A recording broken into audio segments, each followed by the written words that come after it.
My hometown is surrounded by mountains. I spent many happy years playing with my friends in those mountains, building bases, hide and seek, you know, the type of thing. The thing I enjoyed doing the most was exploring. Those mountains felt as if they were ours.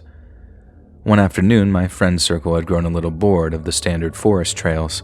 We wanted a little more adventure, so we decided to go off the beaten path. A decision that we didn't know at the time could have been life-altering, or even life-ending.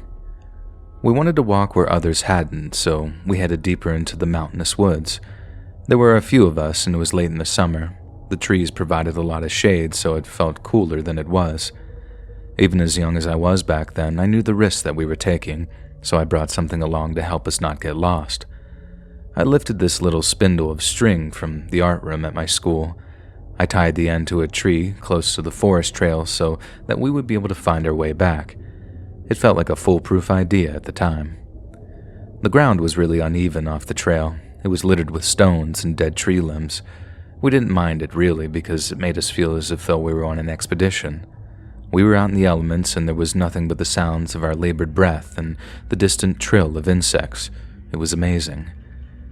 After walking for about 10 to 15 minutes, we came across a small hill. We climbed the hill, and when we got down to the other side, it opened out into a kind of clearing. I distinctly remember a big rock there. We figured that this would be a great place to take 5 and drink some water. One of my friends brought along some candy, so we were just tearing into that. And while we were taking a break, I noticed something strange. I almost missed it, but once I spotted it, I had to just go over and take a closer look. There was a toy lying on the forest floor. It was a toy for kids a little younger than us. We were in the 4th grade at the time, and once I announced my discovery to my friends, they all came over to take a look, and our expedition turned into an investigation. It wasn't just the one toy. There were others. Hot Wheels cars, and someone found a doll. Fear crept up on me. Seeing these objects in a place that they really shouldn't be frightened me. Maybe it was because at my age, my toys meant the world to me, and I'd never leave them lying around, especially not in the forest. I was worried that something had happened. We all stood around, puzzled, until one of my friends yelled out to us. He was pointing at something a little outside of the clearing. We all raced over to look at what he was pointing at, and this is where things became a little difficult to explain.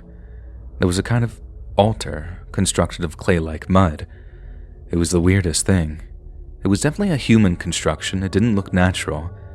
And this kind of altar construction was a hollowed-out section, and in that section was an object. I couldn't make out what it was at first, but it looked like a photo. Well, that just meant that we had to find out what the photo was. The photo was dirty, and it looked as if though it had been out here for a while. The photo was of a girl. It looked as if though it was a commemorative photo, you know, like one that you might see at a graveside. That photo looked as if though it had been snatched right out of a cemetery. The forest around us, which was our background for the adventure, took on a different vibe. It seemed as if though we were somewhere we shouldn't be. It seemed as if all the calmness in our day had gone. I felt as if though someone could be out here with us, watching us. All of a sudden, I didn't want to be off the beaten path anymore. There was something so illogical about what we were looking at. The toys, the photo, the weird mud construction. It was just wrong. I wanted to run, and one quick glance at my friends' faces told me that they were on the same page. We followed the string back to the trail. We weren't in the mood to talk anymore, and I didn't feel like myself until I got out of those mountains. Since that day, I never played off the trail. I still have a general idea of how to get to the clearing where we found that weird altar, but I have no interest in returning.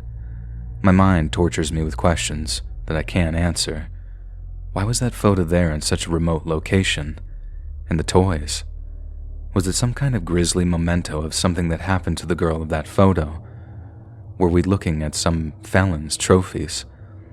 The other thought that comes to mind is that perhaps the family who lost that girl couldn't afford a burial, and through perhaps shame, they created their own memorial site in an isolated location where they could mourn without disturbance. If that's the case, it's heartbreaking. It didn't make sense. Nothing about what I saw that day all those years ago made sense, and this experience lives with me. If you enjoyed this scary story, listen to thousands more, either over on the Let's Read YouTube channel or podcast.